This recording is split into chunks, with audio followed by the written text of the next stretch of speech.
Now, touching on the thing that we talked about last week, with a lot of this data being crowdsourced nowadays or citizen science generated, some people said, hey, you know, I'm in Zimbabwe. There are no street views.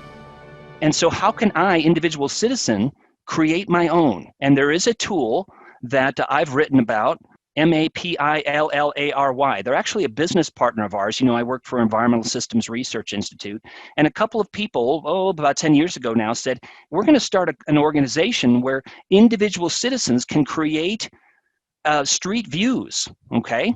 And how do I do that? Well, all I need is a phone, and then I can basically create this kind of thing. So I've done that for some of my own areas of interest, trails in California, some trails here in Colorado and Texas and elsewhere. But the more important thing about this is that when you've got a certain area of the world, certain countries don't have a national mapping agency. And so they don't have a USGS or an ordnance survey.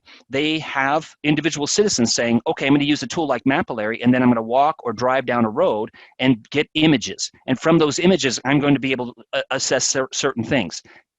The health of trees, walkability, like we talked about last week, or even things like condition of pavement or condition of curbs. And maybe, given my limited budget and limited time and limited staff in my community, these are the areas I'm going to focus on. And they're gathering that through Mapillary. They're not going to wait for Google to come down their street, because maybe they never will.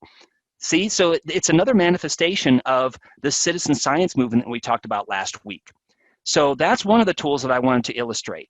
I also have a quiz, by the way, based on these kinds of street view images. So I say, hey, you know, a typical view like this, you know, where could this be located? So I have quizzes, and isn't that a beautiful spot? I have quizzes asking you, okay, this image, and I remove all the location information, is in, and I give you 3 choices, you know, Latvia, Zimbabwe, Serbia, and then you have to guess based on what you know about the landforms, and maybe you see some text on some of the buildings, so you can interpret the languages. And so I've got some quizzes on these views that I think are really interesting. You know, another thing I wanted to show is that we've got the capability of displaying things in different ways nowadays with these digital maps. One of the ways is called a cartogram, a cartogram. Now, as you know, probably most of you know, cartography is really the science of mapping. The science of mapping. And cartography goes back centuries. With modern web-based geographic information systems tools, we can make cartograms now as well in various ways. This is one of the ways that we can make cartograms with. And this is something called bouncy maps, as you'll see why in a moment. But let's say I take a typical map like this, where I've got, I've got a map shading different continents with different colors. And if I pan around, it illustrates what we talked about last week, and that is the fact that these maps are not just, you know, eye candy. They're not just a bunch of graphics floating around in cyberspace. They have intelligence, and that's oftentimes why they're called smart maps. And so if I scroll over countries, I see, for example, the number of cows, okay, in individual, because that's the variable I'm clicking on with this bouncy map site. I'm seeing the number of cows in different countries. So I see that right now that India's got almost 300 million, according to this data set, right? We always have to say according to this data set, cows, and whereas the United States has about about 100 million cows, according to this data set, and India's got 3 times that many. Okay, so fascinating. And China's got a little bit more than the USA, and Russia's got much less. Okay, so the point is we can see, you know, attributes, the I part of GIS. The G part is the map, the I part is the table behind the map, and the S part brings them together. Well, but there's another way of visualizing this, and that is with a cartogram. So if I switch it to bouncy map, this explodes the countries out, and so they're no longer adjoining, but they retain their original shape, but the shape is symbolized according to the attribute, in this case, cows. Okay, so now I can see even without hovering over the country, I can see that, okay, India is number 1 here by far, because the country shape, right, or the country size is much bigger than any other. And isn't it interesting? So let's take a look at sheep. Okay, now look at New Zealand. Some of you have been to Australia and New Zealand. There's a lot of sheep out there. Good on you. She'll be right. And in New Zealand, you've got 27 million, according to this data set, sheep, 2.3% of the total in the world, again, according to the data set. some of you may know that the population of New Zealand is even smaller than Colorado. It's right around 4.9 million. So that means what? There are 5 times more sheep than people in New Zealand. It's just fascinating to be able to, and then we can understand, we can start picking out the reasons why. Why is sheep ranching so important in Australia and New Zealand as opposed to the US, right? Where there's a modest amount. There's 5 million sheep. There's about as many sheep as there are people in Colorado in the whole country. Interesting. So, and look, in Canada, even fewer. Fascinating. So these are bouncy maps, and you can look at all kinds of variables in here. Gross domestic product. So what's your hypothesis going to be on the gross domestic product if you look at different countries around the world? Fascinating to be able to do this. And so again, maps being powerful sources of information, at one glance, I'm seeing, okay, I kind of understand where the GDP is around the world. And then we could dig into a why, right? The whys of where. So we've got health variables, we've got agriculture, which I think is fascinating. If we click on coffee, you're going to have an image in your mind. Okay, I know coffee is a tropical crop, and so Canada is not even going to show up here, if at all, right? Same thing with the U.S., except that we've got Hawaii, right, where you maybe have had Kona coffee in the past. So let's take a look at coffee. Costa Rica, my hypothesis is going to be higher. Yeah, Honduras, Guatemala, etc. I was in Kenya, which is not all that high here, but it's definitely higher than other places. We've got a little teeny tiny spot for the U.S., again, because of Hawaii. But anyway, fascinating. Look at Vietnam. So one of the things I love about maps is that it challenges our sort of preconceived notion of how the world works, or even our communities work. And sometimes it affirms our hypothesis, and sometimes it shatters our hypothesis. So in the case of me and my view of coffee, okay, makes sense. I would have thought Central America. I've been to Kenya twice for work, and both times I've actually had half my suitcase or my travel bag. I really just, was typically in international, I travel pretty light. So I have a backpack with my computers and that kind of stuff, and then a backpack with my clothing. Half of my backpack with my clothing was coffee and tea the last time I came back from Kenya, because it's just so wonderful there. So I would have thought that, but yet look at Ethiopia, dwarfs Kenya actually with coffee grown according to this data set. But Vietnam, it dwarfs all of that, 16% of the world's total. It's fascinating. So part of this for me was affirming my hypothesis, and part of it was challenging it. Didn't know that. Okay, let's dig deeper. Why would that be? And maybe I could do additional research and look at Brazil and Vietnam, etc. So you've got a table of data as well in here. And it's just interesting. So bouncy maps are one way of understanding the world through cartograms. Another one is Worldmapper. And this is all linked, by the way, in this presentation. So you don't have to memorize all these things that I'm going to. I'm going to type into the chat box here the presentation. Now, sure, as Marianne graciously announced earlier, this is all recorded, but if you want to actually look at the presentation with all the links in it, you can do that with that link I've got right there. Worldmapper is another one I have right there, and Worldmapper is a different kind of cartogram, but it's also intriguing, and there are a lot more variables than in bouncy maps. The cartograms that Worldmapper creates is as follows. They keep the countries together. And there are various schools of thought on the best way to make cartograms. And indeed, some cartographers and geographers hate cartograms. And they would be like, Joseph, cut it off right now if they were listening to this, because they are very adamant that this is not a good way to show data. I think it has its place, as well as other ways that we can map data by color and by symbols and so on. But this particular cartogram set, as you can see, it keeps the countries adjoined.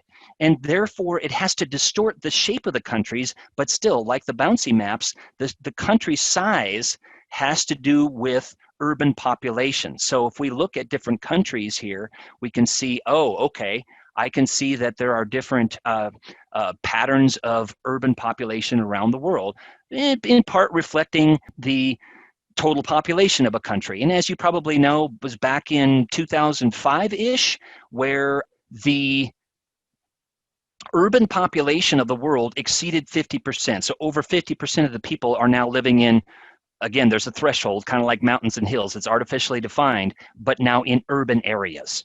which has huge implications for the planet, right? So you take a look at something like earthquake risk. It's a different kind of cartogram, but it also, because it's got two things. It's got the size of the country in here. Earthquake intensity also shown as a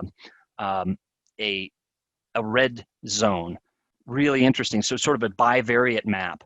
But I just love the bouncy maps and the Worldmapper, because you look at all kinds of fascinating things. Pumpkin production, that makes sense for October here in the USA, right? And we think, we've got a lot of pumpkins here in the USA, but you take a look at some of these other places around the world, and it's even higher. Well, in part because there's a lot of ag, right, in India and China. Even though the population is quite high, there's a lot of agriculture. And so you think about, okay, well, why isn't there a whole lot of pumpkins grown in Central America? Maybe it's too hot there, so we can do some additional research on what's the ideal temperature and soil moisture and et cetera, precipitation and freeze-thaw cycles for a country like Panama or one of those. So fascinating to be able to look at this. So I'm not going to spend more time on this, but take a look at something like high tech. So high-tech industries, and as you probably would suspect, Germany, Sweden, USA, Hong Kong being a very small place, but high in high-tech, Singapore, Malaysia. Yeah, so they're going to be inflated on these cartograms because there's a lot of high tech, and you can do a little survey around your house. Where's your computer made? Yeah, where's your phone made or assembled? Probably in a lot of different places, but it'll usually have a country on there. Anyway, fascinating to be able to do this and then compare it to what you see here in Worldmapper. I wish I could get excited about this, Marianne. Anyways, fascinating to be able to do this, huh, folks? So let's take a look at a couple of web mapping applications. They are web maps they're based on geographic information systems, but they do a certain small thing, and they do it really well. And one of those is something called the Urban Observatory. The Urban Observatory, and I'm going to close a couple of these tabs. The Urban Observatory was created by two main organizations. Richard Saul Wurman, the person that was behind the original TED Talks, created those, and Jack Dangerman, the president of Esri, my organization. So they got together and said, look, we need a tool that people can start comparing city variables easily. And touching on the crowdsourcing, individual cities can contribute their own data to this. So knowing what you and I know about population pyramids, right? Population pyramids are fascinating, looking at the makeup of age in a population. As you probably know, there are certain countries where the population pyramid is really not a pyramid at all. It's more of a rectangle. And there are other countries like this where you've got a very few number of older folks and a lot of younger kids, right? In a place where there's a high birth rate, it's more like this. In a place with a lower birth rate, it's like this. And there are interesting variations around the world where you've got still imprints of major catastrophes around the world, like World War II, still kind of denting, sadly, that age group, right? So let's just take a look at the Urban Observatory. If I want to do something like, hey, how about the themes on the left side? How about senior population? Now, if my hypothesis was that a place like Ghana has a high birth rate and a place like Japan has a lower birth rate, there's going to be more seniors in Japan. And let's take a look at Tokyo. But let's take a look at a place in Ghana. How about Accra? And I'm going to say Accra and put it in panel number 2.